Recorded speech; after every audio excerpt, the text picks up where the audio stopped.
ശരിക്കും പറഞ്ഞാൽ സേഫ്റ്റി ഒട്ടുമില്ല. എനിക്കറിയില്ല, ഇപ്പം മേ ബി ഇപ്പം ജിബ്ലി ട്രെൻഡൊക്കെ വന്നല്ലോ, ഇവർക്കൊന്നും അറിയില്ല. ഇതൊരു അത്രയും സെൻസിറ്റീവ് ആയിട്ടുള്ള ഡേറ്റയാണ്, നമ്മുടെ ഇമേജസ് ആണ് ഇതിലിട്ട് കൊടുക്കുന്നത്. ഈ ടൂൾസ് ഒക്കെ പറയുന്നുണ്ട്, അവരൊക്കെ ട്രെയിനിങ്ങിന് നമ്മുടെ ഡേറ്റ യൂസ് ചെയ്യുന്നു പറയുന്നുണ്ട്. മോഹൻലാലോ മമ്മൂട്ടിയോ അവരെ ട്രൂ ആയിട്ട് നമുക്ക് വേണ്ട. ശരിക്കും പറഞ്ഞാൽ ഇനി നമുക്ക് അവരെ ക്രിയേറ്റ് ചെയ്യാൻ പറ്റും.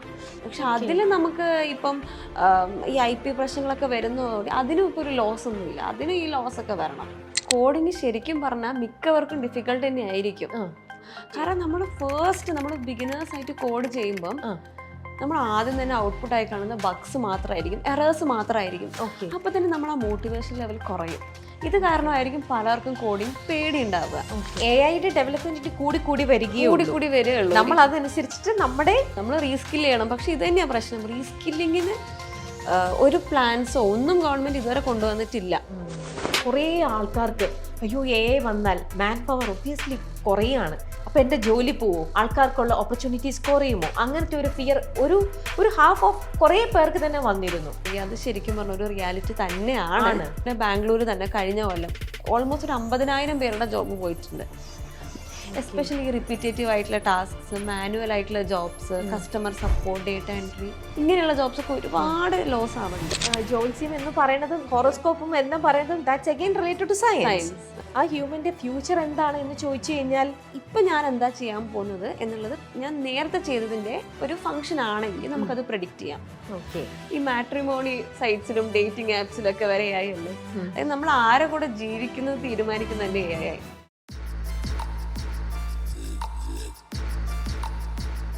Let your smile change the world, but don't let the world change your smile.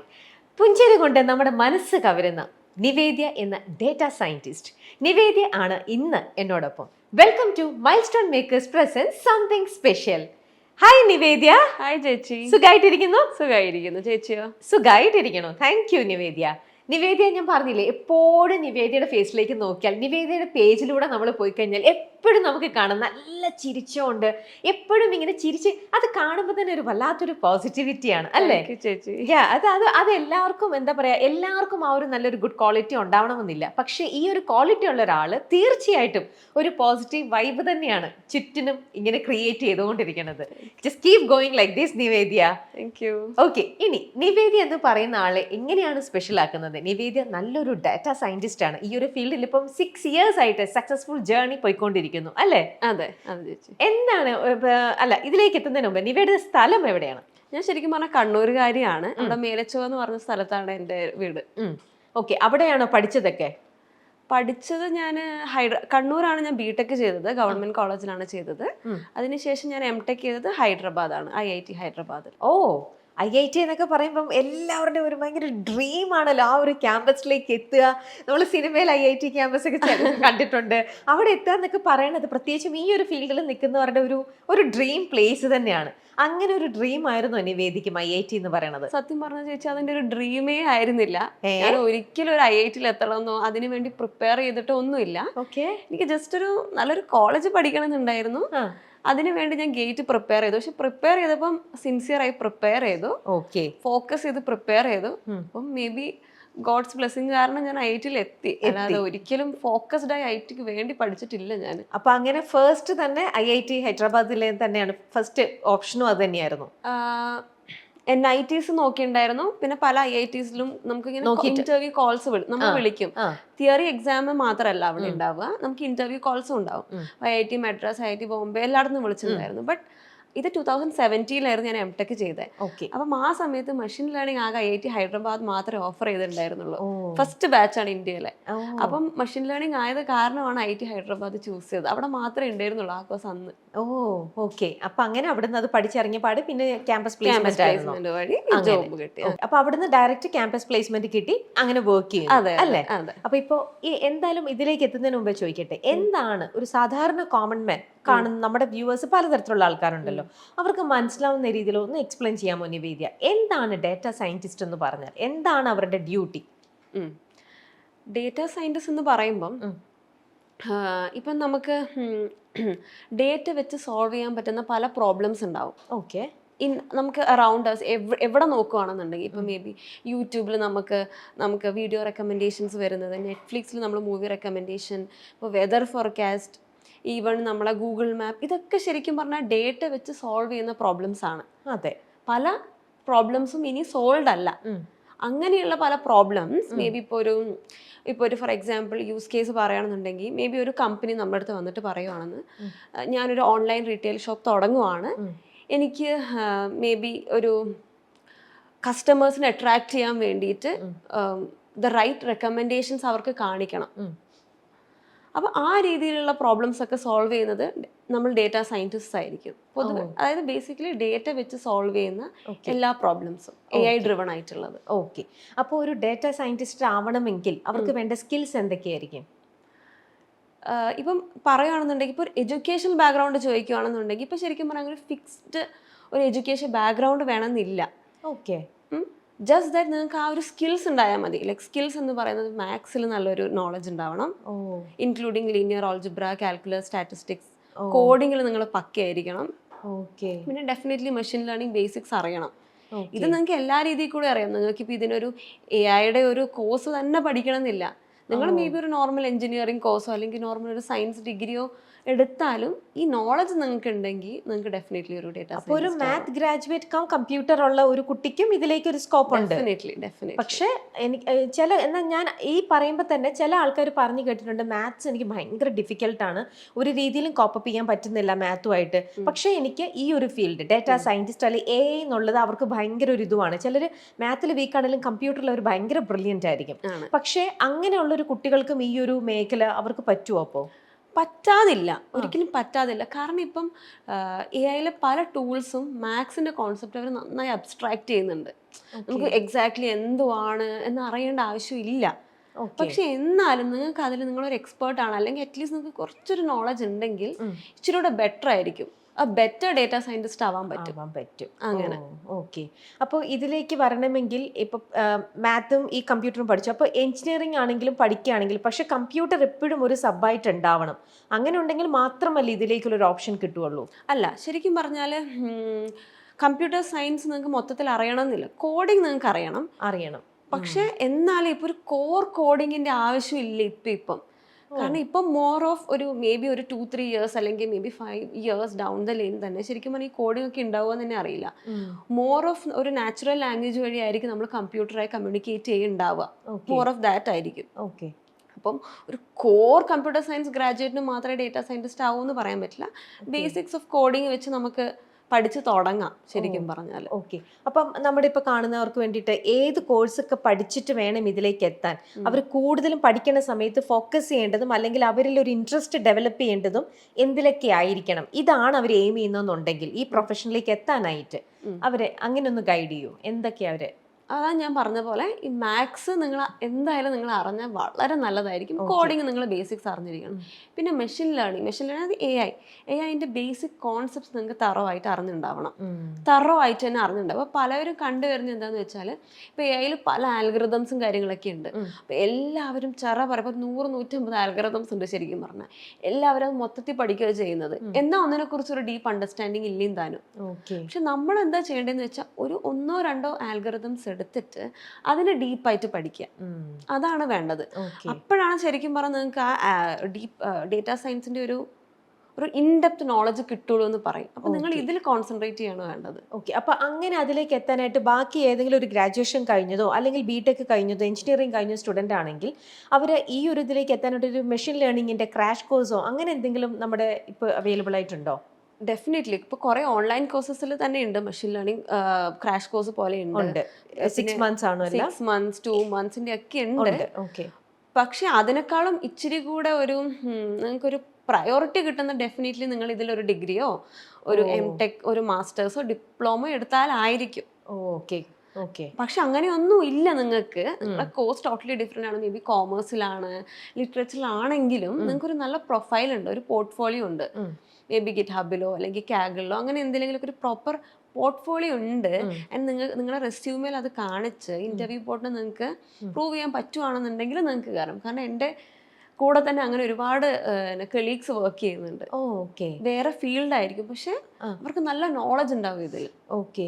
അപ്പോൾ എനിക്ക് തോന്നുന്നു ആ നോളജ് എന്ന് പറയുന്നത് ഒരു പ്രത്യേക ഒരു സ്കില്ല് തന്നെയാണ്. ഇങ്ങനത്തെ ഒരു ഇതിനെ ടാക്കിൾ ചെയ്യുക, ഇതിനകത്തേക്കുള്ള കാര്യങ്ങൾ നമ്മൾ ഇൻപുട്ട് ചെയ്യുക, എപ്പോഴാണല്ലോ നമുക്ക് അതിനനുസരിച്ചുള്ള ഔട്ട് കിട്ടുന്നത്. അപ്പൊ അതിനൊരു പ്രത്യേക ഒരു നാക്ക് തന്നെ വേണം, വേറൊരു ബ്രില്യൻസ് ബ്രില്യൻസിനെക്കാളും അതിപ്പോ പറഞ്ഞല്ലോ, ഈ ചേച്ചി പറഞ്ഞ കറക്റ്റ് ആണ്. അപ്പൊ അത് ഇതിൽ ശരിക്കും പറഞ്ഞ ഒരു മാത്സോ കമ്പ്യൂട്ടർ സയൻസ് അങ്ങനെ ഒരു കോഴ്സ് അല്ല. ഇറ്റ്സ് മോർ ഓഫ് ഒരു സ്റ്റോറി ടെല്ലിംഗ് സ്കിൽ വേണം, ഇച്ചിരി കൂടെ ആപ്റ്റിറ്റ്യൂഡ് വേണം.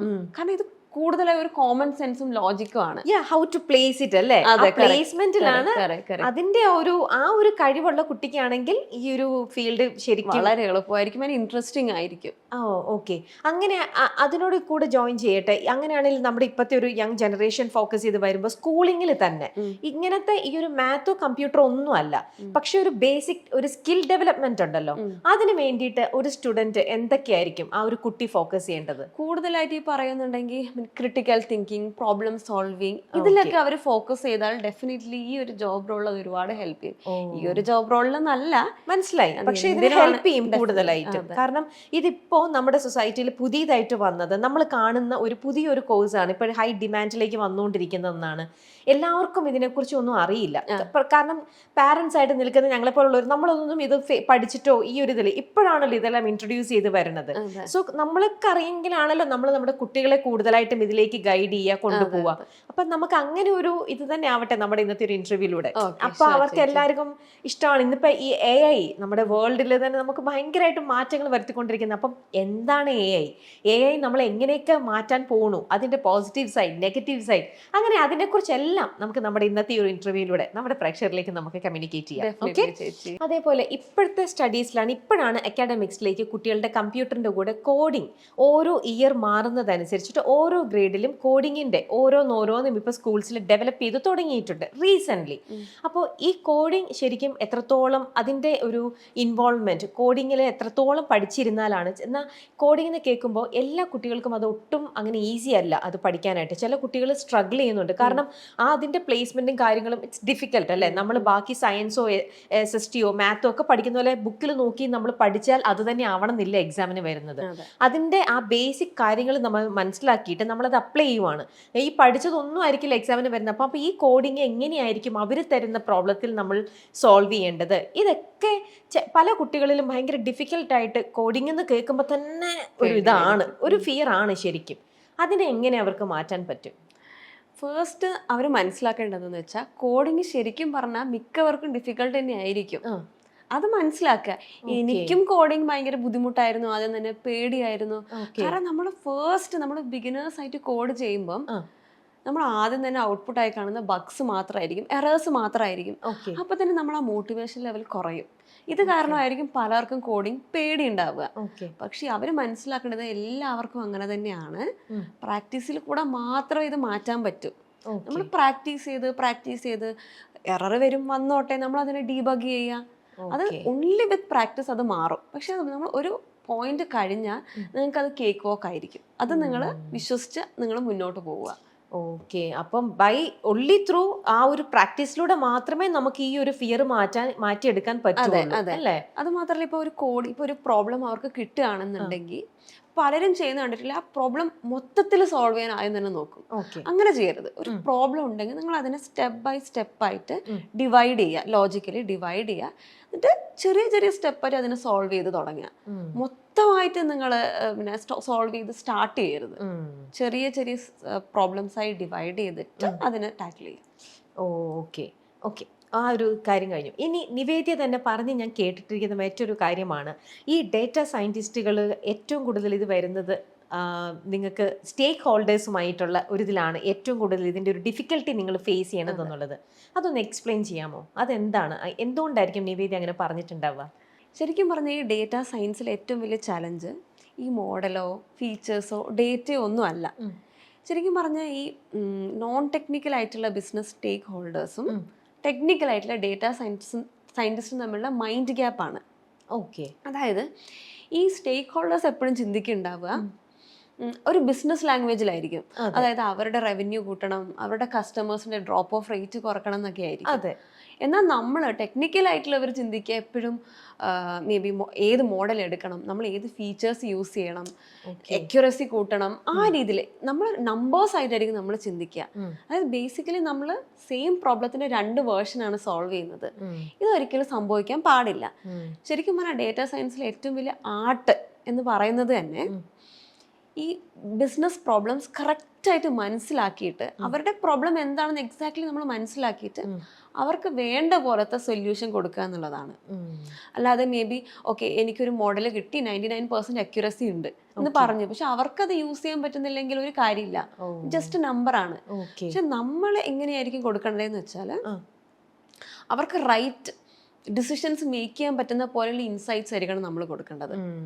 ഇപ്പോൾ ഒരു എക്സാമ്പിൾ പറയുകയാണെന്നുണ്ടെങ്കിൽ, ഇപ്പോൾ ഒരു സ്റ്റേക്ക് ഹോൾഡറിന് മേ ബി അവരുടെ കസ്റ്റമേഴ്സ് ഒരുപാട് ചേൺ ആയി പോകുന്നുണ്ട്, ലീവ് ചെയ്യുന്നുണ്ട്. ആ പ്രോബ്ലം വെച്ചിട്ടായിരിക്കും നമ്മുടെ അടുത്ത് വരിക.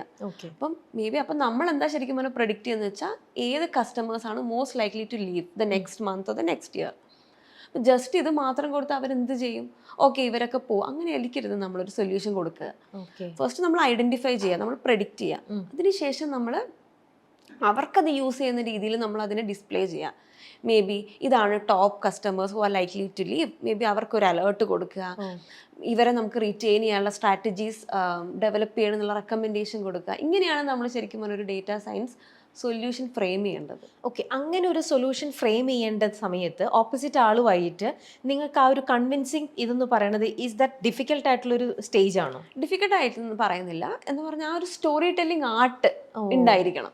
അതില്ലാത്തവർക്ക് അത് ഇച്ചിരി കൂടെ ഒരു ബുദ്ധിമുട്ടായിരിക്കും.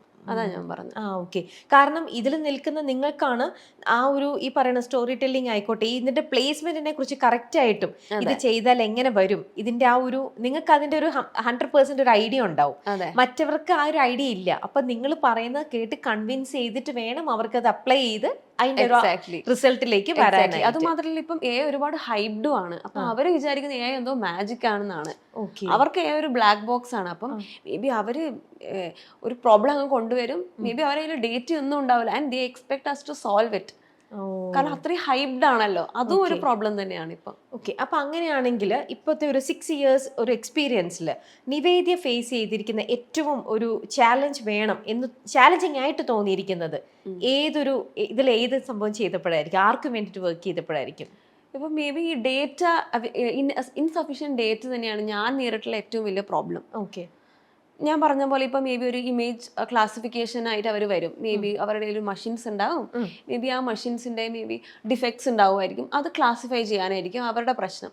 പക്ഷെ അത് ഡിറ്റക്ട് ചെയ്യാൻ വേണ്ടി നമ്മൾ പ്രെഡിക്റ്റ് ചെയ്യണമെങ്കിൽ അതിന് ഹിസ്റ്റോറിക്കൽ ഡേറ്റ വേണം, ലേബിൾഡ് ഡേറ്റ വേണം. ഓക്കെ ഇത്രയും ഇമേജസ് ഉണ്ട്, ഈ ഇമേജസ് മേ ബി ഈ മെഷീന്റെ ഇമേജ് ആണിത്, ഈ മെഷീൻ ഡിഫക്റ്റീവ് ആണ്, ഈ മെഷീൻ ഡിഫക്റ്റീവ് അല്ല എന്ന് പറഞ്ഞിട്ടുള്ള ഒരു ഡേറ്റ വേണം. അത് അവരുടെ കയ്യിൽ ഉണ്ടാവില്ല, and they come and expect us to solve it. ഇങ്ങനത്തെ പ്രോബ്ലംസ് ഒക്കെ നമ്മൾ എപ്പോഴും നേരിടും. ഓക്കെ, അപ്പൊ നിങ്ങളെ അപ്രോച്ച് ചെയ്യുന്ന ആൾക്കാർ അതുമായിട്ട് അതുണ്ടെങ്കിൽ ഈസി, നിങ്ങളുടെ വർക്ക് മോർ ഈസി ആക്കും. ഈസി അല്ല, എന്നാൽ മാത്രമേ പോസിബിൾ ആയിട്ടുള്ളൂ. കാരണം ഞാൻ പറഞ്ഞില്ലേ ഇതൊരു ഡേറ്റ ഡ്രിവൺ ആയിട്ടുള്ള ഒരു വേൾഡ് ആണ്. ഡേറ്റ ഉണ്ടാവണം, അല്ലെങ്കിൽ അതൊരു അൺറിയലിസ്റ്റിക് എക്സ്പെക്ടേഷൻ ആയിരിക്കും. അപ്പൊ അങ്ങനെയാണെങ്കിൽ ഇപ്പൊ എന്റെ കയ്യിൽ ഒരു ഡേറ്റ ഇല്ലാത്ത ഒരാൾ ഞാൻ അപ്രോച്ച് ചെയ്യുവാണെങ്കിൽ നിങ്ങൾക്ക് എന്റെ ഇപ്പൊ എനിക്ക് അറിയുന്നില്ല, നിങ്ങൾക്ക് എന്റെ ആ ഒരു ഔട്ട്സോഴ്സ് ചെയ്യാൻ എനിക്ക് അറിയുന്നില്ല, അപ്പൊ നിങ്ങൾക്ക് ഈ ഡേറ്റ എടുക്കാൻ വേറെ പ്രൊവിഷൻസോ വേറെ ഒന്നുമില്ലേ? അതാ പറഞ്ഞത്, ആ ഡേറ്റ റെക്കോർഡഡ് ആയിരിക്കണമല്ലോ, ഡിജിറ്റലായിട്ട് റെക്കോർഡഡ് ആയിരിക്കണം. അപ്പൊ മേ ബി അവർക്ക് അറിയുണ്ടാവില്ല, ഓൾറെഡി റെക്കോർഡഡ് ആയിരിക്കും. അപ്പൊ maybe we would help them to identify the data. അല്ല എന്നുണ്ടെങ്കിൽ we would help them to develop the data. നമ്മൾ പറയും ഓക്കെ ഈ ഒരു പ്രോബ്ലത്തിന് ഇങ്ങനെയുള്ള ഡേറ്റയാണ് വേണ്ടത്, മേ ബി നമുക്കിപ്പം അത് കളക്ട് ചെയ്യാൻ സ്റ്റാർട്ട് ചെയ്യാം. മേ ബി ഒരു 3 or 4 months ശേഷം വൺസ് ഇറ്റ് ഇസ് കളക്റ്റഡ് നമുക്കിത് ടാക്കിൾ ചെയ്യാൻ സ്റ്റാർട്ട് ചെയ്യാം. Okay, so it's completely group work അല്ലേ? നമ്മൾ രണ്ടുപേരും അങ്ങോട്ടും ഇങ്ങോട്ടും കൊളാബ് ചെയ്യുമ്പോഴാണ് നല്ലൊരു ഔട്ട്പുട്ടിലേക്ക് നമുക്ക് വരാൻ പറ്റുക. ഇപ്പൊ നമ്മൾ കേൾക്കുന്ന ഒന്ന് ആർട്ടിഫിഷ്യൽ ഇന്റലിജൻസ്, പുതിയതായിട്ട് കുറച്ച് നാളുകളായിട്ട് നമ്മൾ കേൾക്കുന്ന ഒരു ഇതാണ്. AI വരുന്നു, നമ്മുടെ ഈവൻ നമ്മുടെ പ്രൈം മിനിസ്റ്റർ തന്നെ പറഞ്ഞിരുന്നു AI വന്നിട്ട് നമ്മുടെ ഒരുപാട് നല്ല മാറ്റങ്ങൾ വരുത്താൻ പോണു. പക്ഷെ AI എന്ന് കേട്ടപ്പോൾ കുറേ ആൾക്കാർക്ക് അയ്യോ AI വന്നാൽ മാൻ പവർ ഒബ്വിയസ്ലി കുറയാണ്, അപ്പൊ എന്റെ ജോലി പോവോ, ആൾക്കാർക്കുള്ള ഓപ്പർച്യൂണിറ്റീസ് കുറയുമോ, അങ്ങനത്തെ ഒരു ഫിയർ ഒരു ഹാഫ് ഓഫ് കുറേ പേർക്ക് തന്നെ വന്നിരുന്നു. What do you think? Job ലോസിനെ കുറിച്ച് പറയുകയാണെന്നുണ്ടെങ്കിൽ അത് ശരിക്കും പറഞ്ഞ ഒരു റിയാലിറ്റി തന്നെയാണ്. ഡിപ്ലോമാറ്റിക് ആയിട്ട് പറയുകയാണെന്നുണ്ടെങ്കിൽ അങ്ങനെയല്ല, മേ ബി അതൊരു ഷിഫ്റ്റ് ആണെന്നൊക്കെ പറയാം, പക്ഷെ അതൊരു റിയാലിറ്റി ആണ്. ഇപ്പം തന്നെ നമുക്ക് ചുറ്റും തന്നെ ഒരുപാട്, ഇപ്പം ഞാൻ പറയുകയാണെന്നുണ്ടെങ്കിൽ ബാംഗ്ലൂർ തന്നെ കഴിഞ്ഞ കൊല്ലം ഓൾമോസ്റ്റ് ഒരു 50,000 പേരുടെ ജോബ് പോയിട്ടുണ്ട്. മേ ബി അത് ജോബ് ലോസ് ആയിരിക്കണം എന്നില്ല, മേ ബി വേറെ ഒരു പ്ലേസിലോട്ട് ഷിഫ്റ്റ് ചെയ്തതും ആവാം. പക്ഷെ ഓൾമോസ്റ്റ് ഒരു ഈ റേറ്റിൽ തന്നെ ജോബ് ലോസ് നടക്കുന്നുണ്ട്. എസ്പെഷ്യലി ഈ റിപ്പീറ്റേറ്റീവ് ആയിട്ടുള്ള ടാസ്ക്സ്, മാനുവൽ ആയിട്ടുള്ള jobs, customer support, data entry, ഇങ്ങനെയുള്ള ജോബ്സ് ഒക്കെ ഒരുപാട് ലോസ് ആവുന്നുണ്ട്. അപ്പം ഇപ്പം എനിക്ക് പറയാൻ പറ്റുന്ന മേ ബി എൻ്റെ ഇൻഡസ്ട്രി എന്ന് ആയിക്കോട്ടെ, സോഫ്റ്റ്വെയർ ഇൻഡസ്ട്രി. അപ്പം ഇവിടെ ആണെങ്കിൽ തന്നെ ഇപ്പം ഒരുപാട് ഇൻറ്റേൺസിൻ്റെയും ജൂനിയർ ഡെവലപ്പേഴ്സിൻ്റെയും ഹയറിംഗ് ഫ്രീസ് ആയിട്ടുണ്ട്. കാരണം എന്താണെന്ന് വെച്ചാൽ ഇപ്പം സീനിയർ ആയിട്ടുള്ള എഞ്ചിനീയേഴ്സിന് ഇവരുടെ ഇൻറ്റേൺസിൻ്റെ സപ്പോർട്ട് വേണ്ട. ഇപ്പം ChatGPT ഉണ്ടല്ലോ, ഒരു 10 ഒരിക്കലും ടയേർഡ് ആവാത്ത ഇൻറ്റേൺസോ ജൂനിയേഴ്സോ ഉള്ളതിന് തുല്യമാണ് ഇപ്പം.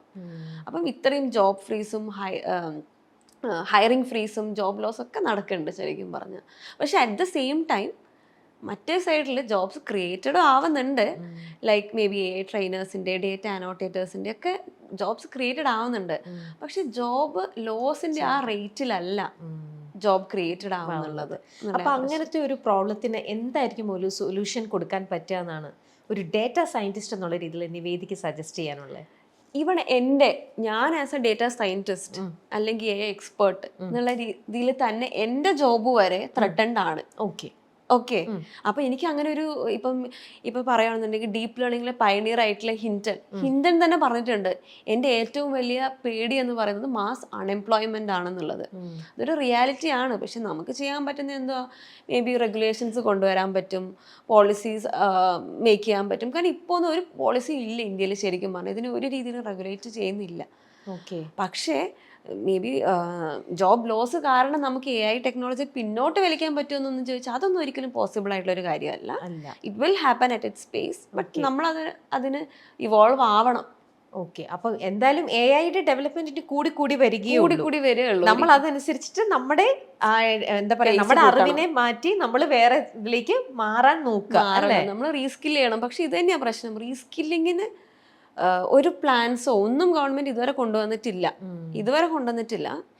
അപ്പൊ അതൊക്കെ ശരിക്കും പറഞ്ഞാൽ ഇച്ചിരി കൂടെ സ്ട്രാറ്റജിക് ആയിട്ട് പ്ലാൻ ചെയ്യണം. അതാണ്. ഇനി ഈ ഒരു ചില ആൾക്കാർക്ക് ഹ്യൂമൻ ടാലന്റ് ചില ആൾക്കാരിൽ ഭയങ്കര ടാലന്റ് ഉണ്ടാവും. അത്രയും നല്ലൊരു ഈ മനുഷ്യന്റെ ആ ഒരു ടാലന്റും ഈ AIയും ഇത് രണ്ടും കൂടെ കൊളാബ് ചെയ്യുവാണെങ്കിലോ നിങ്ങൾക്ക് ഈ ഒരു ഫീൽഡിൽ എന്തൊക്കെ മാജിക് കൊണ്ടുവരാൻ പറ്റും? ഏറ്റവും ബെസ്റ്റ് സിനാരിയോ എന്ന് പറയുന്നത് തന്നെ AIയും ഹ്യൂമൻസും കൊളാബറേറ്റ് ചെയ്ത് വർക്ക് ചെയ്യുന്നത് അത് തന്നെയായിരിക്കും. അതാണ് ബെസ്റ്റ് സിനാരിയോ. കാരണം മേ ബി മെഷീൻസിൻ്റെ സ്പീഡ് കൂടുതലായിരിക്കും. അത് മാത്രമല്ല അവർക്ക് access to a lot of data. നമ്മൾ ഈ ലോകത്ത് എല്ലാവർക്കും കണ്ടത്ര ഡേറ്റ അവർക്ക് ആക്സസ് ചെയ്യാൻ പറ്റുമായിരിക്കും. നമുക്കൊരിക്കലും പോസിബിൾ ആയിരിക്കില്ല അത്രക്കൊരു ഡേറ്റ. ഹ്യൂമൻ ബ്രെയിൻ ഒരു ലിമിറ്റ് ഉണ്ടല്ലോ. പക്ഷെ നമുക്ക് വേറെ കുറച്ച് വാല്യൂസ് ഉണ്ട്. എംപത്തി, ക്രിയേറ്റിവിറ്റി, ഇച്ചിരി കൂടെ ഹ്യൂമൻ വാല്യൂസ് ആയിട്ട് ഓറിയന്റഡ് ആയിട്ടുള്ള കാര്യങ്ങൾ. അപ്പം ഇത് രണ്ടും, അത് മെഷീൻ അച്ചീവ് ചെയ്യാൻ പറ്റാത്തതും ഹ്യൂമൻസ് ആക്സസിബിൾ അല്ലാത്ത കാര്യങ്ങളും തമ്മിൽ കൊളാബറേറ്റ് ചെയ്താൽ ഡെഫിനറ്റ്ലി മാജിക് ഉണ്ടാവും. നമ്മുടെ PM സൂചിപ്പിക്കാനുണ്ടായിരുന്നു, ക്രിയേറ്റീവ് സൈഡിൽ AI വളരെ ഒരു മാജിക് സംഭവം ചെയ്തിട്ടില്ല ഇതുവരെയും. സോ ക്രിയേറ്റീവ് സൈഡിൽ എപ്പോഴും ഹ്യൂമൻ ബ്രെയിൻ തന്നെയാണ് ലെവൽ കൂടുതലായിട്ട് നിൽക്കുന്നത്. റൈറ്റ് ഹാൻഡിൽ ഒരാളുടെ അടുത്ത് എഴുതാൻ പറഞ്ഞാലും ലെഫ്റ്റ് ഹാൻഡിൽ ഒരാളുടെ അടുത്ത് എഴുതാൻ പറയുമ്പോൾ AI പറഞ്ഞു കഴിഞ്ഞാൽ ലെഫ്റ്റ് ഹാൻഡിൽ എഴുതാൻ അറിയില്ല, അത് റൈറ്റിൽ തന്നെ ആയിരിക്കും എഴുതി പോവുക, അല്ലേ? അതിന്റെ കാരണം എന്താണെന്ന് വെച്ചാൽ ഈ പറഞ്ഞ പോലെ അതും ട്രെയിനിങ് ഡേറ്റന്റെ പ്രശ്നമാണ്. കാരണം ആ മെഷീൻ കണ്ടിട്ടുണ്ടാവുന്ന എന്തായിരിക്കും കൂടുതലായിട്ടും റൈറ്റ് ഹാൻഡഡ് പീപ്പിൾ ആയിരിക്കും. ലെഫ്റ്റ് ഹാൻഡഡ് ഉണ്ടാവും, പക്ഷെ അത് വളരെ കുറവായിരിക്കും. അതാണ് ഇറ്റ്സ് ഓൾ അബൌട്ട് ട്രെയിനിങ്. അതവിടെ ചെയ്തിട്ടുണ്ടായിരുന്നില്ല. അതുകൊണ്ടാണ് ഈ ക്രിയേറ്റീവ് സൈഡിലുള്ള ആൾക്കാർ പേടിക്കേ വേണ്ട.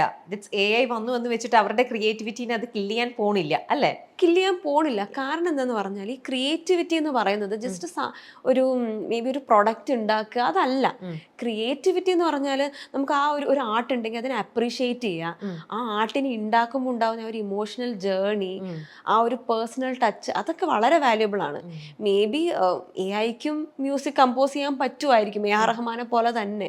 പക്ഷെ ആ AR റഹ്മാൻ ഒരു മ്യൂസിക് ഉണ്ടാക്കുമ്പം ആള് പോകുന്ന ആ ഒരു ജേർണി അതൊക്കെ ഡിഫറെൻ്റ് ആണ്. ഇമോഷൻസ് ഒക്കെ ഡിഫറെൻ്റ് ആണ് ഡെഫിനറ്റ്ലി. ഇനി ഈ നമ്മൾ AI-യിലേക്ക് നമ്മുടെ ഫോട്ടോസ് ആയിക്കോട്ടെ, നമ്മുടെ പേഴ്സണൽ ഡീറ്റെയിൽസ് ഒക്കെ എല്ലാവരും ഇപ്പം ഇട്ട് കൊടുക്കുന്നുണ്ട്. അങ്ങനെ ഇട്ട് കൊടുക്കുന്നത് ആക്ച്വലി സേഫ് ആണോ? അതിനകത്തുള്ള സേഫ്റ്റി എത്രത്തോളം ഉണ്ട്? ശരിക്കും പറഞ്ഞാൽ സേഫ്റ്റി ഒട്ടുമില്ല. എനിക്കറിയില്ല, ഇപ്പം മേ ബി ഇപ്പം ജിബിലി ട്രെൻഡ് ഒക്കെ വന്നല്ലോ, അത് ഇത്രയും ട്രെൻഡിങ് ആയത് ശരിക്കും പറഞ്ഞാൽ വളരെ എന്നെ സർപ്രൈസിങ് ആണ് ശരിക്കും പറഞ്ഞാൽ. കാരണം ഇവർക്കൊന്നും അറിയില്ല, ഇതൊരു അത്രയും സെൻസിറ്റീവ് ആയിട്ടുള്ള ഡേറ്റയാണ്, നമ്മളെ ഇമേജസ് ആണ് ഇതിലിട്ട് കൊടുക്കുന്നത്. ഇവിടുത്തെ പ്രശ്നം എന്താണെന്ന് വെച്ചാൽ ഈ ടൂൾസ് ഒന്നും ഒരിക്കലും അവരുടെ സെക്യൂരിറ്റി സ്റ്റാൻഡേർഡ്സ് ഒന്നും കറക്റ്റായി സ്പെസിഫൈ ചെയ്യുന്നില്ല, അൺക്ലിയർ ആണ്. അപ്പം നമ്മൾ ദ മൊമെന്റ് നമ്മൾ ഈ ഒരു ടൂൾ ഇൻസ്റ്റാൾ ചെയ്താൽ അല്ലെങ്കിൽ ഡൗൺലോഡ് ചെയ്താൽ അപ്പം തന്നെ നമ്മൾ കൺസെന്റ് കൊടുക്കുകയാണ്, ടേംസ് ആൻഡ് കണ്ടീഷൻസ് നമ്മൾ കൺസെന്റ് കൊടുക്കുകയാണ്. നമ്മൾ എന്തിനാണ് എക്സ്പ്ലിസിറ്റ് ആയി കൺസേൺ കൊടുക്കുന്നതെന്ന് നമുക്ക് അറിയില്ല. അപ്പം നമ്മുടെ ഡേറ്റ അവിടെ എങ്ങനെ യൂസ് ചെയ്യുന്നത് നമുക്ക് ഒട്ടും അറിയില്ല, അവർ എത്ര കാലം സൂക്ഷിക്കുന്നുണ്ടെന്ന് അറിയില്ല. ആൻഡ് ഈ ടൂൾസ് ഒക്കെ പറയുന്നുണ്ട്, അവരൊക്കെ ട്രെയിനിങ്ങിന് നമ്മുടെ ഡേറ്റ യൂസ് ചെയ്യുന്നു പറയുന്നുണ്ട്. അതെങ്ങനെയാണ് യൂസ് ചെയ്യുന്നത് അത് മാത്രമല്ല, മേ ബി ഈ പറയുന്ന പോലത്തെ ഈ ChatGPT അല്ലെങ്കിൽ ക്ലൗഡ് ഇങ്ങനത്തെ ടൂൾസിനൊക്കെ എന്തെങ്കിലുമൊക്കെ സേഫ്റ്റി റെഗുലേഷൻസ് ഉണ്ടാവുമായിരിക്കാം. എന്നാലും അവർ ഈ തേർഡ് പാർട്ടി ആപ്സ് യൂസ് ചെയ്യുന്നുണ്ട്, മേ ബി ഒരു ക്ലൗഡ് സർവീസ് പ്രൊവൈഡേഴ്സ് ആയിട്ടൊക്കെ യൂസ് ചെയ്യുന്നുണ്ട്. ഈ തേർഡ് പാർട്ടി ആപ്സിന് നമ്മുടെ ഡേറ്റ പോകില്ലേ? അവർക്ക് ഇത്രയും മാത്രം ഒരു സേഫ്റ്റി സ്റ്റാൻഡേർഡ്സ് ഉണ്ടോ? ഇതൊക്കെ ക്വസ്റ്റ്യനബിൾ ആണ്. ഇതൊക്കെ ഡാർക്ക് വെബിൽ പോവാം നമ്മുടെ ഡേറ്റ. ഡെഫിനറ്റ്ലി പ്രൈവസി കൺസേൺസ് ഉണ്ട്. അപ്പോൾ മാക്സിമം നമ്മൾ അങ്ങനത്തെ നമ്മുടെ പേഴ്സണൽ ആയിട്ടുള്ള ഡീറ്റെയിൽസ് മാക്സിമം കൊടുക്കാതിരിക്കുക. മാത്രമല്ല കുറച്ചും കൂടെ ഒരു റെഗുലേഷൻസ് ഒക്കെ വരണം ഇതിലൊന്നും. കാരണം ഇപ്പം എന്താ നടക്കുന്നതെന്ന് വെച്ചാൽ ഈ ബിഗ് ടെക് കമ്പനീസിന് എന്താണോ വേണ്ടത് അവരുടെ ഇഷ്ടപ്രകാരമാണ് അവർ സ്റ്റാൻഡേർഡ് സെറ്റ് ചെയ്യുന്നത്. ഒരിക്കലും അങ്ങനെ ആയിരിക്കരുത്. ഈ സിനിമയിലൊക്കെ ഇത്തരത്തിലുള്ള എന്റർടൈൻമെന്റ് മേഖലയിൽ AI ഒരുപാട് ഹെൽപ്പ് ചെയ്യുന്നുണ്ട്. അത് ഏത് സെക്ടർ എടുത്ത് നോക്കിയാലും ഇതിനകത്ത് പല രീതിയിലുള്ള മാജിക്സ് ഇപ്പോൾ വരുത്തിക്കൊണ്ടേയിരിക്കുകയാണ്. AIയുടെ ഇൻവോൾവ്മെന്റ് വളരെയധികം എല്ലാവരും യൂസ് ചെയ്യുന്നുണ്ട്. അതേപോലെ അതിലെന്താ തോന്നുന്നത്, സിനിമക്കാർ ഈ AI യൂസ് ചെയ്യുന്നത് കൊണ്ട് വന്നിരിക്കുന്ന മേക്കിങ്ങിൽ വന്നിരിക്കുന്ന സ്റ്റൈലും ഡിഫറൻസും അതിനെ എങ്ങനെ കാണുന്നു? ഡെഫിനറ്റ്ലി ഇപ്പം AI പറഞ്ഞ പോലെ മൂവീസിലാണെങ്കിലും ഗെയിമിങ്ങിലൊക്കെ ആണെങ്കിലും വളരെ മെച്ചോർഡ് ആയിട്ട് ഇപ്പോൾ വരുന്നുണ്ട്. ഇപ്പം നമ്മൾ രേഖാചിത്രത്തിലൊക്കെ കണ്ടില്ലേ, ഒക്കെ വളരെ നല്ലൊരു എക്സാമ്പിൾ ഓഫ് AI ആണ്. ഇച്ചിരി കൂടെ ഇനിയും ഡെഫിനറ്റ്ലി ഇത് ഡെവലപ്ഡ് ആയി തന്നെ വരും. ഇതിൽ അഭിപ്രായം എന്താന്ന് ചോദിച്ചാൽ നിങ്ങളല്ലേ ശരിക്കും പറഞ്ഞാൽ അതിൽ അഭിപ്രായം പറയണ്ടത്. ചേച്ചിന്റെ അഭിപ്രായം എന്താ അല്ല വരുന്നത്? നല്ലതാണോ ചീത്തതാണോ? നല്ലത് തന്നെയാണ്. ഇതെല്ലാം നമ്മൾ പറയുന്ന പോലെ എല്ലാം നല്ലത് തന്നെയാണ്. ആൾക്കാർ അതിനെ മോശപ്പെടുത്തിയും യൂസ് ചെയ്യുന്നുണ്ട്. അവിടെയാണ് അവിടെ ഒരു നമുക്ക് അതൊരു മോശമായിട്ട് വരുന്നത്. പക്ഷെ ഇവിടെ റൈറ്റ് വേയിൽ യൂസ് ചെയ്ത് കഴിഞ്ഞാൽ അതെ എക്സാക്ട്ലി. പക്ഷെ ഇവിടെ ഇച്ചിരി കൂടെ എന്താ പറയുക, ഈ IP പ്രോബ്ലംസ് ഒക്കെ വരും. ഇപ്പം മേ ബി ഇപ്പം നമുക്ക് മോഹൻലാലോ മമ്മൂട്ടിയോ അവരെ ട്രൂ ആയിട്ട് നമുക്ക് വേണ്ട ശരിക്കും പറഞ്ഞു കഴിഞ്ഞാൽ, നമുക്ക് അവരെ ക്രിയേറ്റ് ചെയ്യാൻ പറ്റും. പക്ഷെ അതിൽ നമുക്ക് ഇപ്പം ഈ IP പ്രശ്നങ്ങളൊക്കെ വരുന്നതോടെ അതിനും ഇപ്പൊ ഒരു ലോസ് ഒന്നുമില്ല, അതിനും ഈ ലോസ് ഒക്കെ വരണം. അതാണ് എനിക്ക് പറയാനുള്ളത്. അപ്പൊ ഈ AIക്ക് നമ്മുടെ ഫ്യൂച്ചർ ഡിറ്റക്ട് ചെയ്യാൻ പറ്റുമോ, അല്ലെങ്കിൽ പറയാൻ പറ്റുമോ? ഫ്യൂച്ചറിനെ നമ്മുടെ ഒരാളുടെ ഫ്യൂച്ചർ എന്തായിരിക്കും അതപ്പം കറക്റ്റ് ആയിട്ട് പറയാൻ പറ്റുമോ? ഇപ്പം AI ഇപ്പൊ ഒരു ജോത്സ്യമൊന്നും അല്ലല്ലോ, ഇറ്റ്സ് ഓൾ അബൌട്ട് സയൻസ് അല്ലേ? അതെ. ആൻഡ് അഗൈൻ ജോത്സ്യം എന്ന് പറയുന്നതും ഹോറോസ്കോപ്പും എന്ന് പറയുന്നതും that's again related two science. So അങ്ങനെയാണെങ്കിൽ ഒരു മനുഷ്യന്റെ ആ ഹ്യൂമന്റെ ഫ്യൂച്ചർ എന്താണ് എന്ന് ചോദിച്ചു കഴിഞ്ഞാൽ പറയാൻ പറ്റില്ലേ? ഇപ്പം ഈ AI വർക്ക് ചെയ്യുന്നത് തന്നെ it's all based on historical data. അപ്പം നമ്മളെ കയ്യിൽ ഇപ്പോൾ ഒരു ഹിസ്റ്റോറിക്കൽ ഡേറ്റ ഉണ്ടെങ്കിൽ ആ ഡേറ്റയുടെ പാറ്റേൺ വെച്ചിട്ട് നമുക്ക് അടുത്ത മൊമെന്റ് ദ പ്രീവിയസ് ടൈം സ്റ്റാമ്പ്സിന്റെ ഒരു ഫംഗ്ഷൻ ആയിരിക്കണം. മനസ്സിലായില്ലേ? അതായത് ഇപ്പം ഞാൻ എന്താ ചെയ്യാൻ പോകുന്നത് എന്നുള്ളത് ഞാൻ നേരത്തെ ചെയ്തതിന്റെ ഒരു ഫംഗ്ഷൻ ആണെങ്കിൽ നമുക്കത് പ്രെഡിക്റ്റ് ചെയ്യാം. അപ്പം ഹ്യൂമൻ ബിഹേവിയർ ശരിക്കും പറഞ്ഞാൽ ടോട്ടലി ഒരു fully function of the previous time stamp അല്ലെങ്കിലും കുറച്ചൊക്കെ ആണ് അല്ലേ? അപ്പം പാർഷ്യലി നമുക്ക് പ്രഡിക്റ്റ് ചെയ്യാൻ പറ്റുമായിരിക്കും. ഇപ്പോൾ ഒരാൾ ഇപ്പം അതിപ്പോൾ നമുക്ക് ജസ്റ്റും പറയാൻ പറ്റുമല്ലോ. ഇപ്പോൾ ഒരാൾ നല്ല രീതിയിൽ പഠിച്ചു പോവുകയാണെങ്കിൽ ആൾ നല്ല സെറ്റിൽഡ് ആവും എന്ന് പറയാം. ആൾ ജസ്റ്റ് ഇപ്പം താന്തോന്നിയായി പോവുകയാണെന്നുണ്ടെങ്കിൽ അല്ല. It's all about data reflect ചെയ്യുന്നുണ്ടോ ഫ്യൂച്ചർ, അങ്ങനെയാണ് പ്രഡിക്റ്റ് ചെയ്യാം. അതാ ഞാൻ ചോദിക്കണേ. കാരണം ഒരാളുടെ ഒരു ഹ്യൂമൻ ക്യാരക്ടർ എന്താണ്, അല്ലെങ്കിൽ അവരുടെ ഒരു വന്ന വഴി എങ്ങനെയാണെന്നുള്ള ഡേറ്റ നമ്മൾ കൊടുത്തു കഴിഞ്ഞാൽ ഒബ്വിയസ്ലി അവരുടെ നെക്സ്റ്റ് ഡേ എന്തായിരിക്കും എന്നുള്ളത് വിത്ത് ദിസ് ഡേറ്റ അവർക്ക് പ്രെഡിക്റ്റ് ചെയ്യാൻ പറ്റും. പ്രോബബിലിസ്റ്റിക് ആയിട്ട് പ്രെഡിക്റ്റ് ചെയ്യാൻ പറ്റും.